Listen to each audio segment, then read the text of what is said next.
حضور نے پتہ کس ترتیب سے اہل بیت کی عقیدت بیان کی؟ کبھی آپ وہ ترتیب سمجھے تو مزہ آ جائے۔ حضور فرمانے لگے رب سے محبت کرو کہ وہ تمہیں نعمتیں دیتا ہے، اور مجھ سے محبت کرو کہ میں اللہ کا محبوب ہوں، اور میری اولاد سے پیار کرو اس لیے کہ وہ میری اولاد ہے۔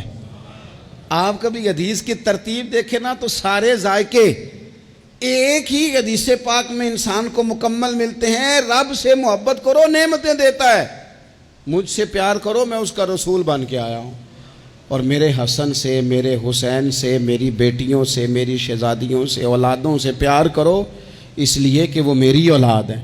اپنے دلوں میں ان کے لیے جذبات ہوں۔ دیکھیں ایک دن حضور سید عالم صلی اللہ علیہ وسلم نے نا حضرت فاطمہ الزہرا سے فرمایا رات میں تمہارے گھر میں آ کے قیام کروں گا۔ تو حضرت فاطمہ الزہرا نے کہا یا رسول اللہ یہ تو بڑے نصیب جاگ گئے، رات حضور گھر تشریف لے گئے۔ ہمارے ہاں جو آدمی تھوڑا سا بھی کسی عہدے پہ چلا جاتا ہے وہ بچوں کو ٹائم نہیں دیتا، نہ وہ پسند کرتا ہے، اور ہمارے دیہاتوں میں تو ویسے ہی لوگ سمجھتے تھے کہ یہ توہین ہے، یعنی اپنا بچہ بھی موٹر سائیکل پہ بٹھا کے اگر لے کے گئے نا اسے دکان سے کوئی چیز کھلانے تو لوگ کیا کہیں گے تجھے بچے کھلانے پڑتے ہیں۔ یہ عجیب و غریب ہم نے اپنی زندگی میں ماحول بنایا ہے۔ تو حضور نے فرمایا فاطمہ میں رات آپ کے گھر میں قیام کروں گا۔ سیدہ نے کہا یا رسول اللہ بسم اللہ، یہ تو کمال ہو گئی۔ حضور نے رات وہاں قیام کیا، امام حسن نے دودھ مانگا۔ اچھا حدیث کے راوی مولا علی شیر خدا ہیں، کہتے ہیں میں چپ کر کے سو رہا تھا، میں نے سائیڈ پہ چادر اوڑھی اور میں آرام کر رہا تھا، امام حسن نے دودھ مانگا۔ سیدہ فاطمہ اٹھنے لگیں تو فرمایا نہیں فاطمہ آج میرے ساتھ سوئے ہیں، دودھ بھی میں ہی پلاؤں گا۔ حضور اٹھے، بکری کا دودھ دھویا، پھر اسے برتن میں ڈالا۔ ابھی حضور امام حسن کو دینے لگے تھے کہ امام حسین نے بھی مانگ لیا۔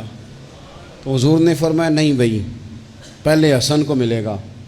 تو حضرت فاطمہ رضی اللہ تعالیٰ عنہ عرض کرنے لگی یا رسول اللہ لگتا ہے حسن سے زیادہ پیار ہے۔ فرمایا نہیں فاطمہ پیارے دونوں ہی بڑے ہیں، پر مانگا پہلے حسن نے ہے نا، مانگا پہلے حسن میں۔ پھر حضور فرمانے لگے، حضرت علی فرماتے ہیں، کہتے ہیں حضور فرمانے لگے فاطمہ تو بھی، میں بھی، حسن بھی، حسین بھی، اور یہ جو سو رہا ہے، کہتے ہیں میں تو چادر اوڑھی ہوئی تھی نا۔